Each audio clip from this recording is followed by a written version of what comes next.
Bienvenue à l'émission En accord avec le son. Là où nous sommes en accord avec le son.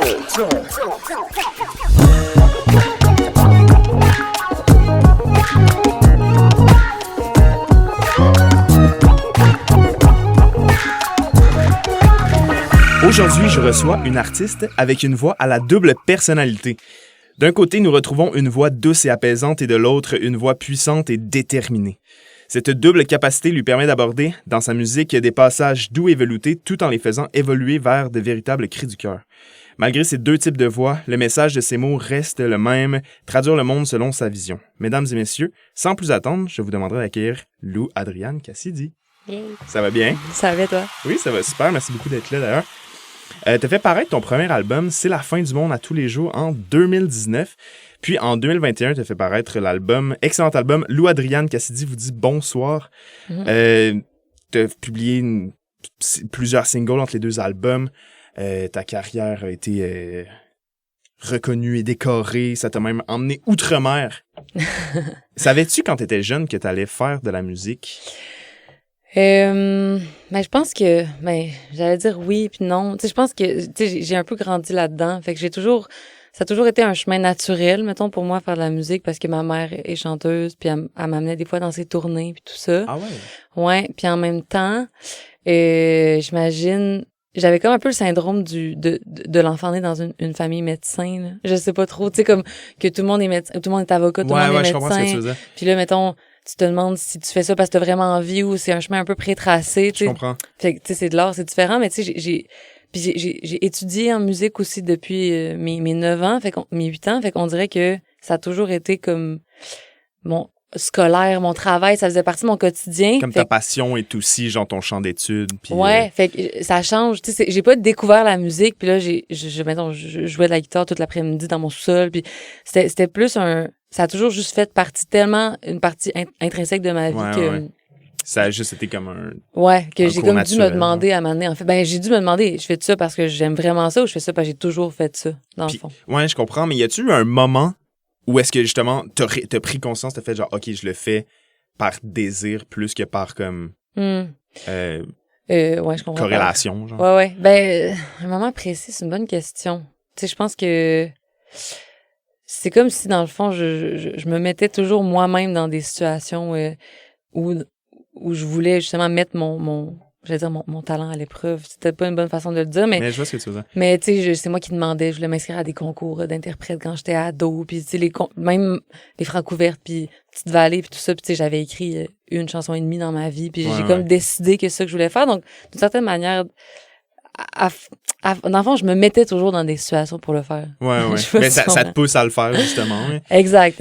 Est-ce qu'à la base, tu chantais ou c'était la guitare? Ou, tu sais, quand tu disais que tu étudiais la musique, c'était de quelle sphère de la musique? J'étais dans un programme d'art-études. Fait que c'était une chorale. C'est la maîtrise des petits chanteurs de Québec. Ah ouais? Ouais, fait qu'on chantait à l'église. C'est drôle en plus parce que je suis dans une famille zéro croyante. Puis je suis même pas baptisée, mais je chantais à l'église à toutes les deux semaines, le dimanche. Puis on faisait des comédies musicales, de l'harmonie. On apprenait, mais c'était surtout le chant dans le fond. On apprenait la théorie. OK. Ouais. Puis c'était comment, mettons, tu sais, comme justement grandir dans une famille musicale, tu sais, le fait de, tu sais, partir en tournée, par exemple, avec ta mère, tu sais, c'est quand même quelque chose qui est pas coutume. Est-ce que tu sens, de quelle manière, en fait, que cette enfance-là, autant dans la musique, a fait en sorte que t'es l'artiste, mettons, que t'es aujourd'hui?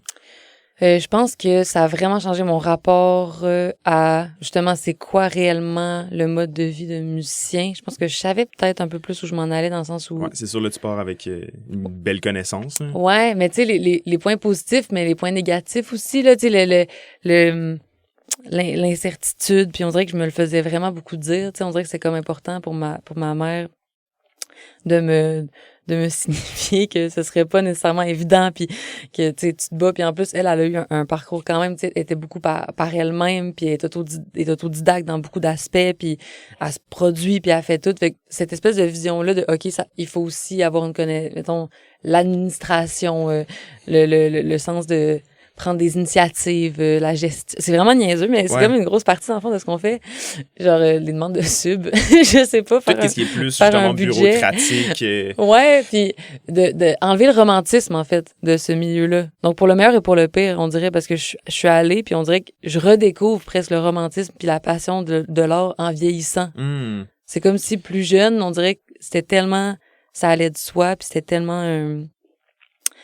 Ouais, je sais pas comment l'expliquer. Mais c'est bon parce que ça fait pas comme une désillusion. Tu sais, si tu entres comme justement dans le marché de la musique, dans le milieu de la culture, en Ouais. sachant déjà toutes comme ces affaires-là, je pense qu'il y a peut-être des chances que ce soit moins rough que quelqu'un qui fait juste faire comme « Ah, j'adore la musique, je me lance là-dedans Ouais. », qui se frappe le nez contre un mur de travail que, tu sais, nécessairement, t'as pas nécessairement envie de faire quand tu joues de la guitare puis tu composes tes chansons, tu sais. Ouais, mais c'est le travail, mais c'est aussi, c'est quoi, tu sais, mettons, c'est quoi réellement la tournée puis tout. Tu sais, je pense que tout le monde vit un peu, tous les artistes que je connais ont eu un moment de désillusion ou de, je sais pas, où t'es face au fait, tu sais, être souvent parti, puis l'espèce de, le fait que t'aies aucun rythme quand t'es en tournée de vie, puis comment tu restes équilibré, puis comment tu restes bien là-dedans, puis tout, puis de garder toujours le plaisir parce que reste que tout le monde fait ça parce que c'est genre Il y a c'est une flamme, là. ouais, c'est ça, une réelle flamme là, c'est un bon mot. Puis donc je pense que c'est trouver cet équilibre-là. On dirait que tous les artistes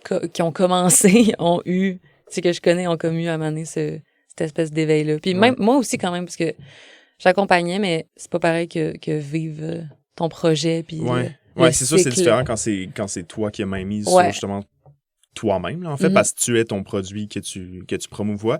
Ouais. Y a-tu un moment, toi, justement, où est-ce que tu as eu un peu cette prise de conscience-là, de désillusion un peu de... Ouais, ben, on dirait que je me rendais compte que c'est un sujet récurrent dans mes chansons. Mais le premier aussi, on dirait que j'ai tout le temps, je gravais toujours un peu vers ça, puis j'essaie de pas toujours parler des mêmes choses, mais je pense que je suis quelqu'un de très, de sur-romantique dans ma vision de beaucoup de choses dans la vie, puis donc, on dirait que je suis souvent désillusionnée, mais dans le sens, des fois, c'est même pas...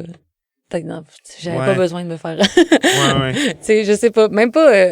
je dis romantique, mais c'est même pas nécessairement en amour, mais une espèce de vision de la vie très féerique. Puis je pense que je me protégeais beaucoup de ça quand j'étais un peu plus jeune, avec une espèce de un faux sens de la réalité, là. Puis j'étais tout le temps comme, non, mais je suis vraiment consciente de moi-même, puis tout. Puis je pense qu'au bout du compte, peut-être c'est pour cacher une petite hypersensibilité. Ouais. Ah, mais c'est bon, par contre. Ben, en tout cas, t'es dans le bon médium pour, justement, pouvoir l'exploiter, là, cette peut-être hypersensibilité-là. Ouais. Ben, tu sais, ça reste rationnel, mais c'est du rationnel comme avec de l'ornement. En tout cas, je le vois comme un genre de... Ouais, ben c'est des trouver grands dessins, l'équilibre, genre. en fait. C'est vraiment ça, parce que je pense, même dans la création, être juste dans, justement, le romantisme puis les idées puis l'émotion, je pense pas que ça donne quelque chose de nécessairement bon, sincèrement. 100%. Je pense que parfois, quand ça vient du cœur, on n'a pas le recul pour filtrer les bonnes idées des mauvaises, puis pour mettre ça en forme pour que ce soit... qu'on le reçoive bien, puis pour... Tu sais, je pense que c'est important, ce deuxième œil-là, plus rationnel, plus froid, entre guillemets. Ouais, je comprends. Mais je pense que t'as aussi quand même besoin de la flamme du début. Ouais, t'as besoin des deux, naturellement, son équilibre, comme t'as dit, là. Exact. Entre les deux albums, le premier album qui est sorti en 2019 et le dernier album, Lou Adriane Cassidy vous dit bonsoir, que ce soit par les sujets, par rapport à la forme aussi des pièces, la durée aussi, tu sais, j'ai remarqué les pièces sont plus courtes, j'ai l'impression plus linéaires. Je sens une évolution entre, tu sais, comme cet album-là moins récent avec cet album-là plus récent. Je me demandais qu'est-ce qui a fait en sorte justement que tu sais, toi, en tant qu'artiste, a maturé et a abouti d'un projet similaire à l'album qui est le plus récent? Ouais. Je pense que ma vision, ben justement, tu sais, je parlais de plaisir dans ce qu'on fait puis tout ça, puis je pense que je me débattais beaucoup avec ça pour ma première tournée, mon premier album. Je pense qu'au bout du compte, tu sais, dans le fond, je suis fière de l'avoir fait puis tout, mais je pense que j'avais pas le recul pour savoir vraiment ce que j'aimais, puis même que ça se peut être bien puis avoir du plaisir puis explorer, mettons, quand on travaille sur un album. Même sur scène, je me sentais très confinée à une seule chose, tu sais, c'est comme faire si... la chose telle qu'elle doit être faite. Genre. Ouais, ben non, mais être interprète, posée, puis c'était comme ça, les influences un peu chansons françaises, puis puis c'était comme un peu ça mon thing dans ce temps-là. Tu sais, je sortais justement quand j'avais fait des concours, je chantais du Barbara, puis justement de la chanson française, on dirait que... Puis là, j'ai commencé à accompagner d'autres artistes, dont Hubert Lenoir. Puis c'était, on dirait qu'en accompagnant, c'est comme si je réussissais à voir que je pouvais faire d'autres choses que ce que je pensais que j'étais. Je pensais que j'étais juste bonne dans une chose, en c'est fait. Cool, ça. Une façon d'être. C'est le fun que cet événement-là ait justement comme teinté ton parcours. Genre, c'est comme ça t'a permis comme de comprendre la liberté que t'as le droit d'avoir en tant qu'artiste. Ouais. Puis accompagner d'autres artistes. Puis justement, on dirait que je me rends compte, à toutes les fois, c'est vraiment une partie vraiment intégrante de mon développement, ma confiance. Justement, tu sais, là, maintenant, peut-être, certains diraient, je suis plus bête dans le sens que je suis plus très physique, je peux être très intense, puis là, on dirait que c'est comme si j'ai fait, dans le fond, j'ai tout ce spectre-là que je peux explorer. Tu peux aller exploiter, Même musicalement, tu sais, c'est comme si, là, comme musicienne, je savais pas trop, là, avec Alex Burger, avec Thierry Larose, avec Anatole, tu sais, je faisais des claviers, là, c'est comme si ça me fait tout le temps prendre conscience de mes autres capacités puis donner envie de les développer puis peut-être après les amener dans mes propres choses. 100%. Ouais. Puis justement, on en parlait, Anatole, en fait, de son prénom, Alexandre Martel. J'ai su que tu composais beaucoup avec lui. En fait, je me demandais, c'était quoi le processus de composition que vous adoptiez quand vous le faisiez à deux? Ouais. Dans le sens, qui fait quoi, parole avant musique? Comment ça se passe? Mais c'est quand même, on a quand même notre système, là, dans le fond, je réalise... c'est bon, ça. Ouais. C'est vraiment pas tout le monde qui a une recette. Mais pour commencer, ça, j'ai pas de recette, puis j'ai tout le temps le goût de mourir, puis je sais pas comment faire, là. Ça, je trouve ça terrible, là. Comment avoir les premières idées, mettons ça, être face au vide, je trouve ça très, très confrontant. Mais d'habitude, ben là, mettons, là, je peux parler pour le prochain album, parce que là, je travaille sur mon 3e album. Et toute la musique... c'est moi qui l'ai composé, puis j'ai tout écrit la musique avant les textes. Fait que j'avais vraiment d'avance, j'avais toute la musique, même enregistrée, puis j'avais pas de texte comme des tunes au complet. Y a-t-il une forme plus établie qui te permettait justement de comme venir coller comme des textes par-dessus, ou c'est un peu comme dans le dernier album, un petit peu plus linéaire, puis là après ça tu vas comme... Ben non, c'est vraiment non, c'est vraiment des mélodies définies, puis c'est très... je sais pas comment expliquer. C'est vraiment ça, c'est les sections, couplet, refrain, whatever, instrumental. Puis ça va être exactement ça. Ça va être ce nombre de pieds-là. Puis de toute façon, moi, j'aime ça, travailler dans les textes, dans la contrainte, parce que je trouve que c'est très... Ça vient pousser la créativité. Ben oui, de un. Puis même, tu sais, je pense que pour moi, composer puis créer, c'est faire des choix, en fait. Là. C'est prendre des décisions, puis c'est ça le plus difficile pour moi. Puis on dirait que la contrainte permet de, à toutes les fois, restreindre. Puis là, OK, qu'est-ce qu'on peut faire avec ça? C'est quoi qui nous est donné dans... ce type de 12 pieds, là, je sais, whatever, tu sais, une rime, une sorte de mélodie, les accents toniques qui viennent avec ça. Puis, fait quoi? Puis après, moi, j'écrivais un espèce de texte, souvent pas très bon, je sais pas trop, un genre de premier draft, premier jet, tu sais, là, je repasse dessus, puis on retravaille dessus avec Alex. Mais, tu sais, même souvent, même dans la musique, c'est moi qui compose, mais j'y montre. Puis là, il fait, refrain, mettons, je réécrirai le refrain. Ouais. Mais il me donne pas nécessairement d'idée, mais il est plus, le refrain, il est pas, puis là, je réécris. Fait que c'est beaucoup un miroir. Ouais. Ben, c'est aussi bon, je pense, d'avoir comme une opinion externe à qu'est-ce que toi-même tu crées. Parce que des fois, t'es tellement comme biaisé de par ta propre création, t'es un peu comme hypnotisé par ta vision à toi. Genre, je sais pas trop comment dire. Puis des fois, juste avoir un commentaire de quelqu'un, ça te fait réaliser, genre, ah oui, c'est vrai que dans ma tête, il y avait un petit tiroir de doute par rapport à cette idée-là. Là, la personne le pointe du doigt, tu fais comme, je le savais. Puis là, tu recommences, puis là, tu sais, ça va mieux. Genre, puis ultimement, non, mais ça aide à avancer. Moi, je trouve avoir l'opinion de quelqu'un d'autre. Là. Ouais, puis même la confiance, tu sais, le tiroir de doute, puis des fois aussi juste la confiance que peut-être que c'est bon. Tu sais, moi, on dirait que ben là, il faut que j'apprenne, je pense, à plus faire confiance à mon seul instinct unique. Tu sais, je travaille beaucoup en collaborant, puis je me rends compte peut-être que c'est pour me rassurer tout le temps. Ouais. Mais ça a tout à fait de sens. Hein. Ouais, mais c'est aussi avoir juste le genre c'est bon. Ouais, avoir la confirmation des autres que ça se tient. Oui. On va aller écouter 2 de tes pièces qui sont sur l'album Lou Adriane vous dit bonsoir. Ouais. Il y a la pièce J'espère encore que quelque part l'attente s'arrête et Le corps en mouvement. Veux-tu me dire un peu de quoi parlent ces chansons-là? Ouais. Donc, j'espère encore, je vais pas dire au complet, j'espère encore. Ça, c'est la première chanson que j'ai écrite pour l'album, puis justement, j'étais comme dans une espèce de redéfinition de moi, puis j'essayais de, je sais pas, faire de quoi de nouveau, puis juste la chanter, cette tune-là, il y a comme une note super longue, haute, puis j'étais comme, je pourrais jamais owner de chanter de même. En tout cas, c'est drôle de repenser à ça parce que maintenant, on dirait que je suis vraiment plus à l'aise avec ça. Mais à ce moment-là, je me rappelle que c'était vraiment super confrontant. Puis le texte, j'avais écrit ça un peu de même. Je sais pas trop. Je trouvais que ça sonnait bien. Puis des fois, je trouve que juste écrire, puis je trouve que parfois, quelques mois, quelques temps plus tard, tu retournes puis tu fais « Ah, c'est de ça dont je parlais. » Puis ça, je trouve ça quand même intéressant. Parfois, des fois, on n'est pas obligé. Là, mettons maintenant, mes prochains textes, c'était plus conscient des sujets précis, mais je trouve que parfois, c'est le fun de découvrir le sens quasiment de chansons que t'écrivais après. Je comprends ce que tu veux dire. En tout cas, puis avec du recul, tu sais, c'est un album qui parle de sexualité vraiment beaucoup dans tous ses aspects puis tout. Puis on dirait que la chanson, c'était un peu l'orgasme, dans le fond. Conceptuellement, mettons. Mais je trouve ça... C'est drôle que ça commence avec l'orgasme en plus. Oui, exact. C'est comme l'attente puis l'orgasme. Mais c'est un peu... tu sais, je sais pas, c'est un peu imagé, là. C'est pas... c'est pas textuellement ça. Ouais, c'est ça. Il y a pas naturellement. Ouais. Puis sinon, le corps en mouvement. Ouais, ça, c'est un cadeau de Stéphane Lafleur. OK. Qui m'avait... c'est ça, il m'a fait cadeau de cette magnifique chanson parce que... Ouais, je pense que j'avais écrit pour mon premier album dans le temps. Puis il m'avait dit... Puis, en fait, à ce moment-là, j'écrivais pas encore de chansons, puis j'avais demandé à plein d'artistes de m'écrire des tunes, puis lui, il avait dit, je pense qu'il faut que t'écrives, je suis pas sûre, c'est la bonne affaire, puis tout, puis j'avais fait, OK, là, je suis repartie chez nous. Puis finalement, quand j'ai sorti mon album, là, finalement... Il y a eu confirmation que t'étais capable. Ouais, c'est ça, il m'a comme réécrit après, puis il a fait, c'est bon ton album. D'accord, je sais pas trop. Puis ouais, c'est une chanson, je pense que c'est la plus tendre, puis peut-être la plus, comme douce de l'album, là, justement. Peut-être ça fait du bien dans un album un peu... hyper actif, puis très rapide. Puis, assez, ouais. Puis très, c'est ça. Très dynamique. Ouais, exact.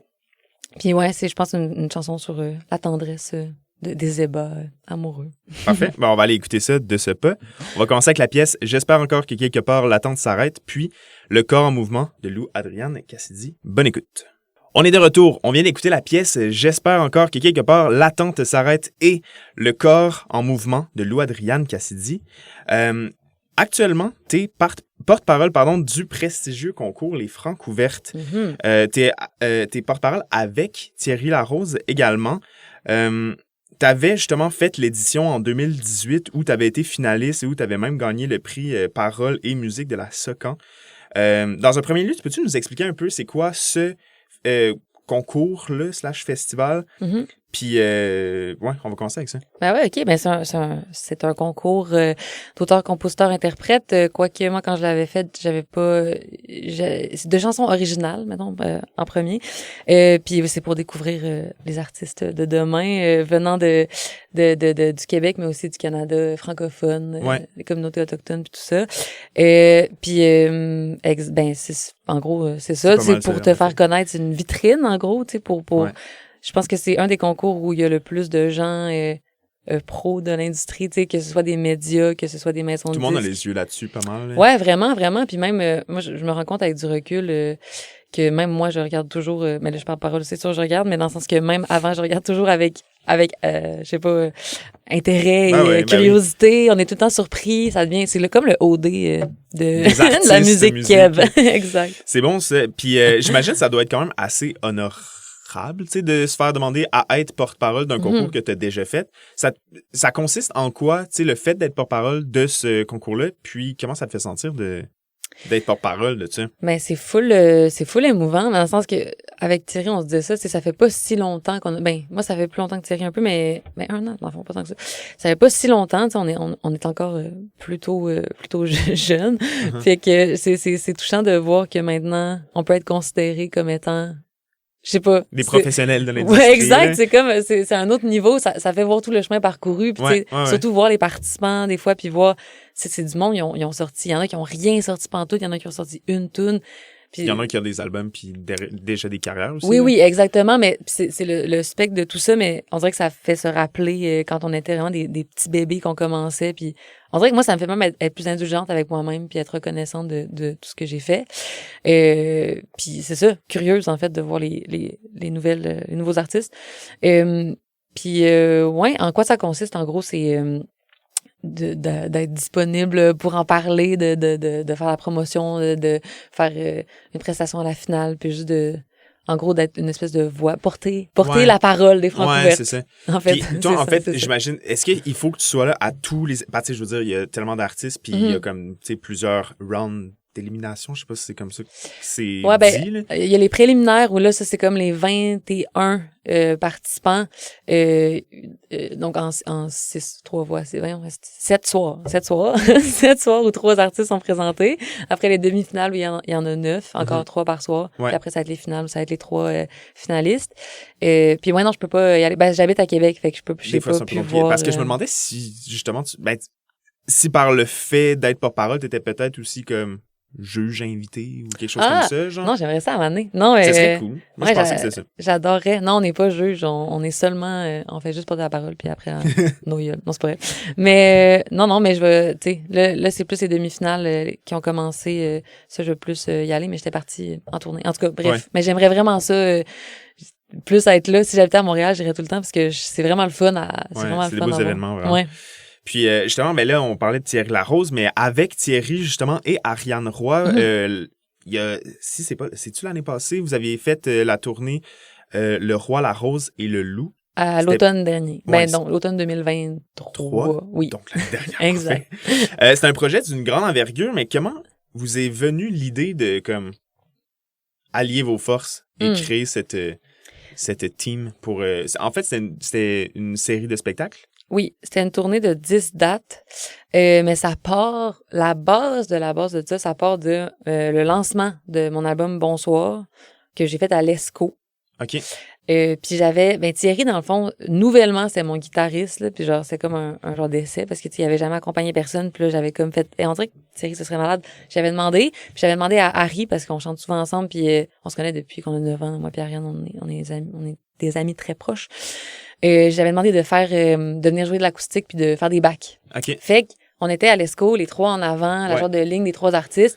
Puis là, il y avait le programmateur à l'époque des Franco de Montréal. Ben, à l'époque, là, je dis. C'était en 2022, là. Ça fait pas si longtemps. Laurent Saunier, qui nous avait vus. Puis là, il avait comme eu l'idée de faire pour les Franco un show collaboratif à 3. Puis l'idée, c'était comme qu'on monte un band avec certains de nos musiciens, puis qu'on fasse un genre de show, tu sais, un événement.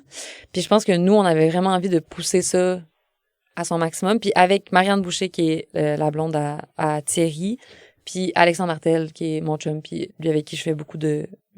je crée pas mal tout, en fait. On a comme, les 5 ensemble, on a comme développé l'idée de justement reprendre peut-être l'idée du concert. J'ai vu le Loup, le Renard et le Lion, qui est un spectacle emblématique des années 70 avec Gilles Vigneault, Félix Leclerc. Ouais, un genre de clin d'œil à cette chanson québécoise-là, puis en même temps de se la réapproprier, puis en même temps l'idée de communauté avec tous nos musiciens. Ah, c'est cool. Donc, vous étiez combien sur scène au final? 10 sur scène. Aïe, aïe. Fait que il y a des musiciens qui s'entrecoupent, mais fait qu'il y a 7 musiciens en plus de nous. Puis on a eu la chance d'avoir l'opportunité de refaire des dates à l'automne. Puis là, c'est ça, on était 15 sur la route avec l'équipe technique, puis tout. Ça a comme aucun bon sens. Ça devait être fun. Ça devait être un beau trip. C'est incroyable. Ah. Puis le répertoire que vous jouiez, c'était comme à droite, à gauche, des chansons de chacun des 3? C'est des chansons de chacun des 3, puis on a vraiment voulu monter le show de façon à ce que ça file pas comme genre une revue de chaque artiste. C'est un spectacle, c'est comme le temps d'une tournée, puis le temps de ces dates-là, on est un band, en fait. Puis fait que de penser au spectacle pour la courbe de tout ce que c'est, puis pas de... que personne essaie de gagner, puis tout le monde, des fois, chacun de nous 3 a son moment, chacun de nous 3 accompagne, chacun de nous 3 est comme...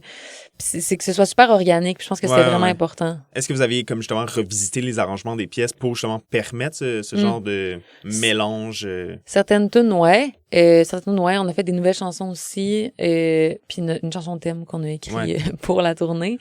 Mais je pense que, tu sais, aussi le fait qu'on soit 10, ça permettait, en fait, tu sais, souvent en spectacle, il faut faire des compromis pour les arrangements, puis parce que les albums, souvent, on n'a pas enregistré ça juste à 5 personnes, puis tu sais, on enregistre plein de choses par-dessus, puis on fait des couches, puis tout ça.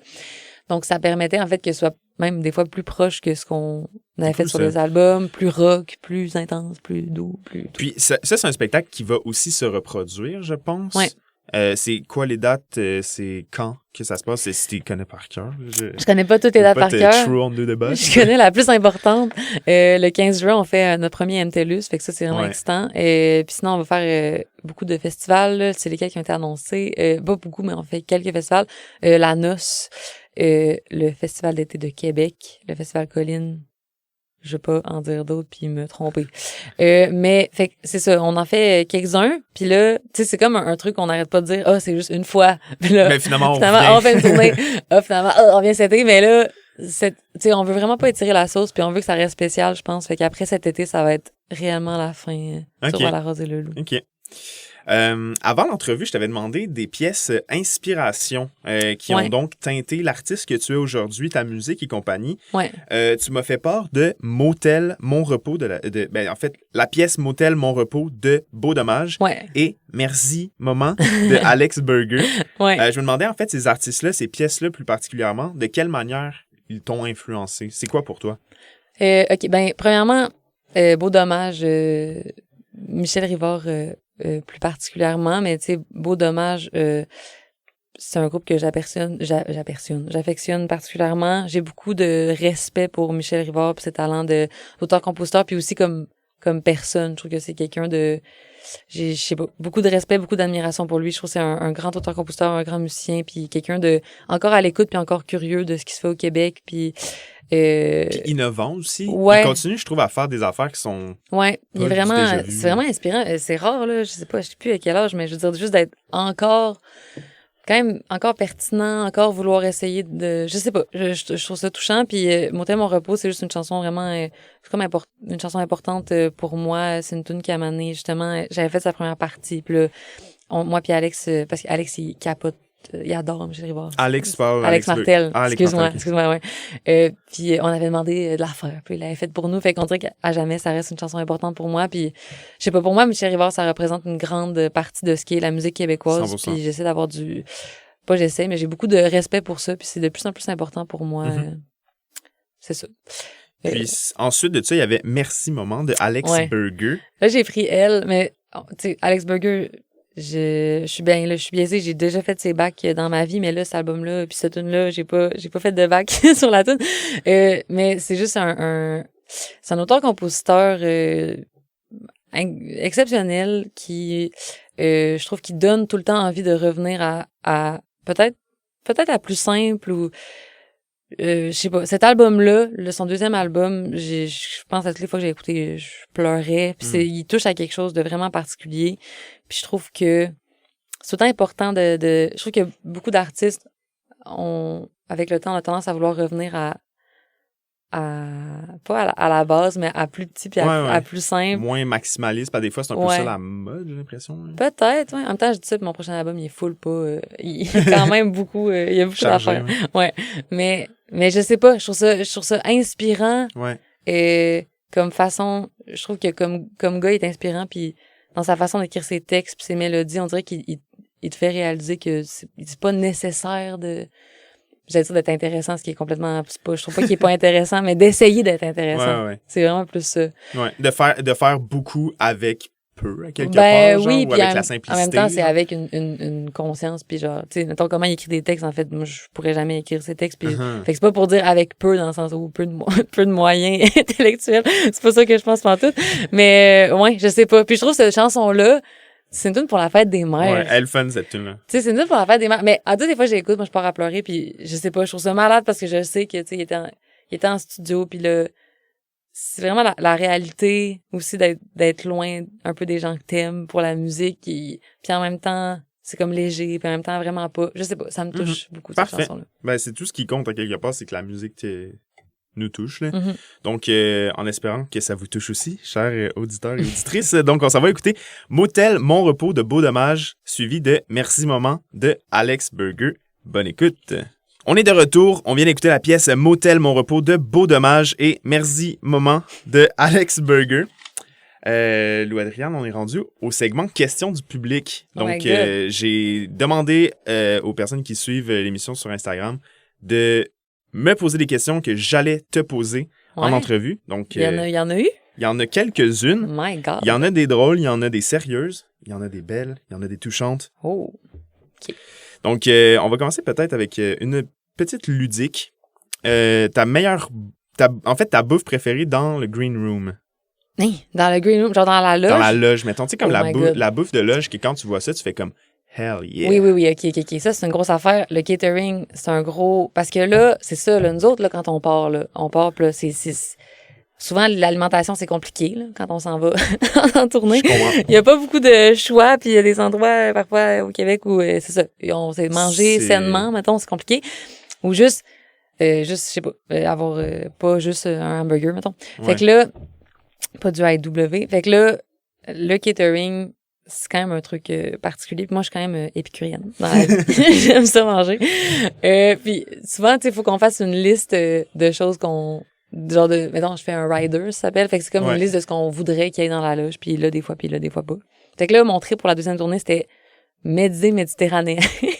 Fait que là, on voulait, mettons, des crudités, du hummus, puis genre des petits... On a demandé, mais on n'a jamais eu. Tu sais, les petits piments marinés, là. Tu sais quoi?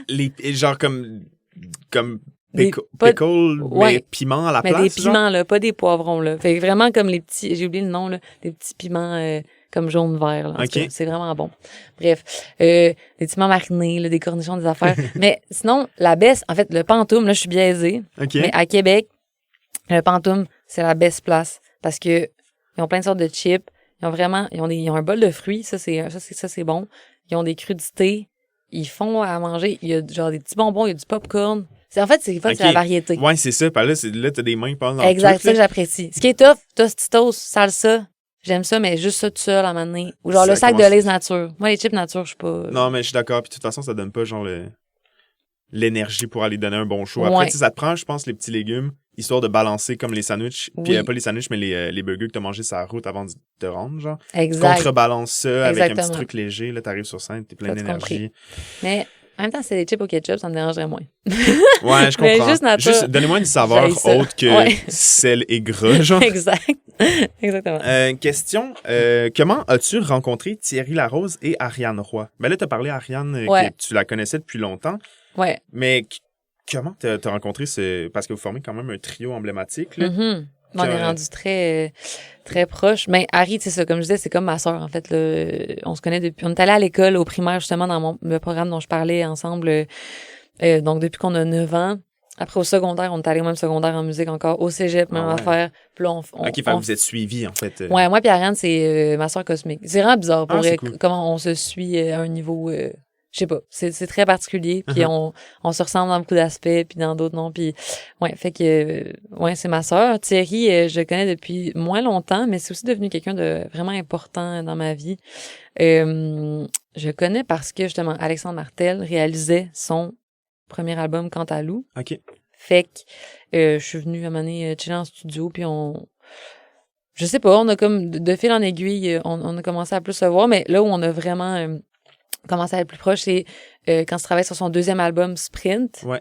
Puis Alex venait à Montréal, il réalisait encore, puis moi, je venais avec eux. Puis dans le fond, on a comme un peu construit le début du spectacle, de l'album Les Trois Ensemble. Okay. On faisait ça dans un petit studio qu'Ariane Moffat prêtait à Thierry. Puis Fait que ça a quand même commencé avec, genre, justement, la création et la musique. Ouais, quand même. Je pense que c'est ça qui nous a rapprochés. Moi, je l'accompagnais. Après, je connais plus, là, mais tu sais, je l'accompagne dans ses spectacles. Lui, il m'accompagne dans ses spectacles, dans mes spectacles. Uh-huh. Il joue de la guitare tu sais, je suis tout le temps rendu chez eux quand je dors à Montréal. Lui, il est tout le temps chez nous quand il est à Québec. C'est rendu je sais pas. Ouais. Lui, puis sa blonde, puis moi, puis Alex, on est pas mal, on est souvent ensemble. C'est cool. Ouais. Suite à ta... là, il faut savoir, tu as fait une performance à M pour Montréal qui se trouve être une vitrine d'artistes. Ah oui. Tu sais... c'est vrai. En tout cas, moi, j'y avais assisté. C'est pour ça que je sais ça. C'était super cool, parce que c'est comme les artistes font comme des vitrines de 20 minutes à peu près-ish. Puis ça roule, c'est comme un marathon. Il y a des spectacles à tous les 20 minutes. C'est vraiment épuisant, mais surtout... vraiment le fun, j'ai trouvé. Je sais pas c'est quoi le point de vue des artistes, mais c'est un peu dans la question. Donc, suite à ta performance à M pour Montréal, as-tu eu des nouvelles opportunités qui en ont découlé? Là, la question, elle se finit pas là. C'est comment as-tu trouvé ton expérience vitrine musicale? Et entre parenthèses, c'était trop bon. Ah ouais, à M pour Montréal, my God. Les vitrines, faut savoir dans la vie, c'est rare que ça donne quelque chose, puis c'est quelque chose de quand même Ah ouais? difficile à vivre pour l'artiste. Mais je pense que, tu sais, ça peut arriver. Je pense que c'est un contexte souvent vraiment difficile. Tu sais, là, M pour Montréal, c'était quand même une vibe un peu de spectacle. Tu sais, il y avait un peu de public, peut-être, je sais pas trop. Ouais. Souvent, c'est que le type de public pour qui on joue, c'est tellement pas, tu sais, composé de ce à quoi on est habitué. Justement, c'est du monde qui ont vu vraiment des spectacles, qui sont plus capables. Qui sont plus des professionnels Qui sont de des l'industrie, qui sont professionnels. pas là pour triper. Là, tu sais, Exact. le niveau d'énergie dans la foule est pas immaculé, c'est ça. disons. Là. Fait que souvent, ça fait que, comme artiste, on dirait qu'on a comme envie un peu de gagner quelque chose ou d'être comme un peu en... Moi, ça fait que des fois, j'ai goût d'être en confrontation, là, ce qui est pas nécessairement une bonne chose, mais ouais.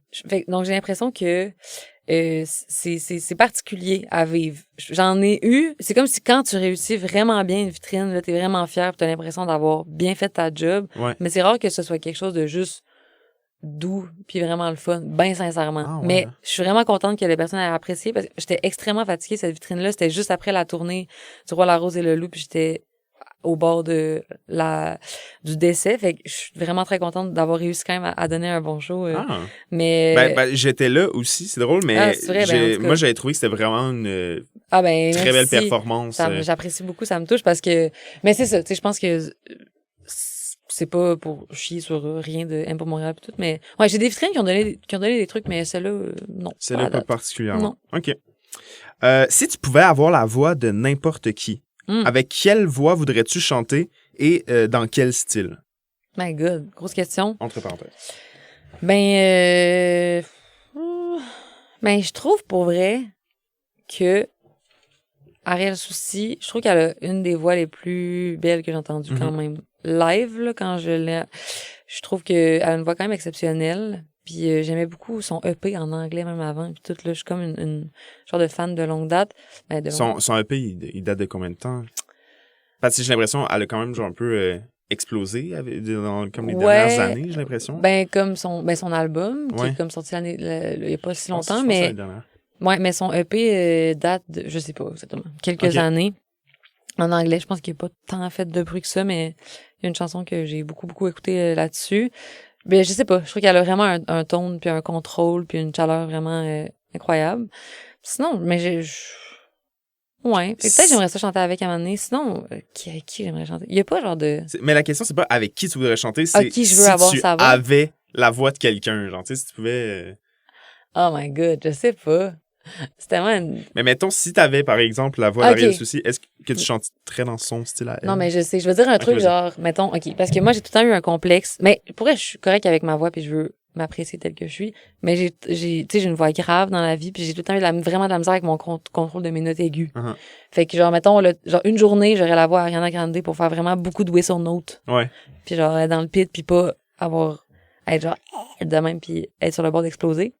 Fait que je ferais ça pendant une journée. Mais après, je garderais... Mais tu ferais genre le style que tu fais avec la voix. Je ferais vraiment beaucoup de chops. Je ferais vraiment des chops dans l'aigu sans arrêt pendant 8 heures de temps. Ça, c'est Puis après, je reviendrai à ma voix. Ce serait cool. On va y aller avec une dernière question. Ouais. Ton festival préféré?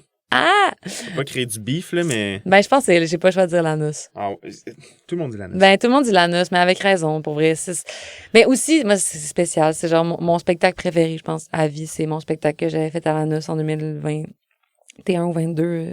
Comment ça? C'était ben, en fait, c'était la tournée Bonsoir, puis je pense que c'était un des premiers festivals, puis un des premiers spectacles vraiment où tant de gens chantaient les paroles, étaient là avec moi. C'est vraiment un moment spécial. Ah, c'est touchant, ça. C'est vraiment touchant pour moi, puis je sais pas, c'est vraiment l'accueil, le public, c'est vraiment du monde qui aime vraiment les artistes qui sont là, qui sont à l'écoute. Il y a pas vraiment de... Le monde vont pas encore là, j'ai l'impression, pour être trop cool. Peut-être que ça va venir avec le temps, mais je comprends. C'est pas poseur. Je pense que parce que justement, je sais pas, c'est comme un peu plus petit, même si ça grossit de plus en plus. Puis le mot ça reste tout le monde un dit petit que peu c'est plus le best. émergent que mettons, le FAQ ou de quoi de même. Ouais, c'est naturellement. ça. Ouais. Ben super, excellente réponse. On s'en va à un dernier segment musical. Puis pour ce segment musical-là, j'avais envie justement qu'on écoute des pièces de ton plus récent album, mais aussi une pièce de ton album, en fait, C'est la fin du monde à tous les jours, qui est sorti en 2019. Donc, on va commencer avec la pièce Entre mes jambes du dernier album. puis ça va du premier album. Puis rapidement, c'est de quoi ça parle, puis c'est quoi le contexte de ces pièces-là? Ouais. Entre mes jambes, c'est vrai que c'est la chanson peut-être la plus, entre guillemets, emblématique de l'album, dans le sens où je pense que c'est la chanson, aussi dans le spectacle, peut-être la chanson j'ai goût de dire forte, mais pas dans le sens bonne, mais la plus intense, peut-être, même dans la façon de la chanter. Mais c'est une chanson, au début, mon but, c'est de parler d'un one night qui va pas bien, mettons, frustrant. Puis je pense qu'au bout du compte, c'est devenu peut-être un peu plus que ça, l'espèce de frustration comme femme, peut-être de jamais se sentir vraiment entendue, puis de la frustration qui peut venir puis dans la sexualité aussi, tu sais, je pense que c'est un truc qui touche beaucoup de gens, mais cette espèce de sentiment d'incompréhension là, de frustration, de non-communication, ça marche pas. Fait que voilà. Puis ça va, ça c'est une autre chanson qui est un cadeau, c'est Philémon Simon qui me l'a écrit. Puis je sais pas, c'est comme une chanson, je pense la plus importante dans le sens où c'est le premier single que j'ai sorti en 2017. Ah, je savais pas que c'était le premier single en plus. Ouais, premier single que j'ai jamais sorti. Je pense que c'est clairement ma chanson la plus écoutée aussi, puis mon plus grand succès, si je peux. Mon plus grand hit. Si je peux le dire ainsi. Mais ouais, puis je sais pas, c'est une chanson que tu sais j'ai fait à toutes mes shows. Puis j'ai pas vraiment envie d'arrêter. On dirait que ça me touche encore. C'est le fun, ça. Je trouve ça le fun de la faire encore. Peut-être le fait que je l'ai pas écrit aussi, ça me permet d'être plus douce avec la chanson. Ouais. Puis je sais pas, de voir le monde chanter avec, je sais pas. C'est encore quelque chose de vraiment touchant de faire cette chanson-là. Ben magnifique. Et je trouve que c'est super inspirant. Je trouve les thèmes de tes pièces. Donc on s'en va écouter ça de ce pas. Entre mes jambes de l'album Lou Adriane vous dit bonsoir et ça va de l'album C'est la fin du monde à tous les jours. Bonne écoute. On est de retour. On vient d'écouter 2 pièces de Lou Adriane Cassidy. On a écouté la pièce Entre mes jambes, puis Ça va. Donc, Lou Adriane, un grand merci d'avoir été avec moi aujourd'hui. Merci à toi. Je me demandais, les objectifs à moyen, court, long terme, pour toi, ça ressemble à quoi? Il y a l'album, entre autres. Oui, l'album, c'est la création. Dans le sens, je pense que c'est essayer de me surprendre, essayer de monter des spectacles à l'image des albums sur lesquels je travaille, puis de continuer, c'est ça. Je pense que j'aimerais ça surprendre encore les gens. Je pense que le 2e album, il était peut-être inattendu par rapport à ce que j'avais fait avant. J'aimerais que le 3e le soit aussi, puis que la suite, puis j'essaie de... Je veux rester intéressée, puis je veux pas Puis évoluer aussi, peut-être. Ouais, évoluer, puis pas me contenter peut-être de quelque chose. Fait que c'est vraiment ça que je me souhaite, puis la longévité aussi. Cool. Comme artiste. Cool. Puis pour te suivre, la meilleure méthode reste, j'imagine, les réseaux sociaux tout le temps. Les réseaux sociaux. Perfect. Ben, le lien de tout ça va être dans la description, donc allez cliquer là-dessus pour en apprendre davantage et suivre Lou Adriane. Donc, encore une fois, un gros merci à toi d'avoir été avec moi. Je m'appelle Joël Lupien-Faneuf, j'étais avec Lou Adriane Cassidy. Vous écoutiez En accord avec le son et je vais vous souhaiter une excellente semaine. Au revoir.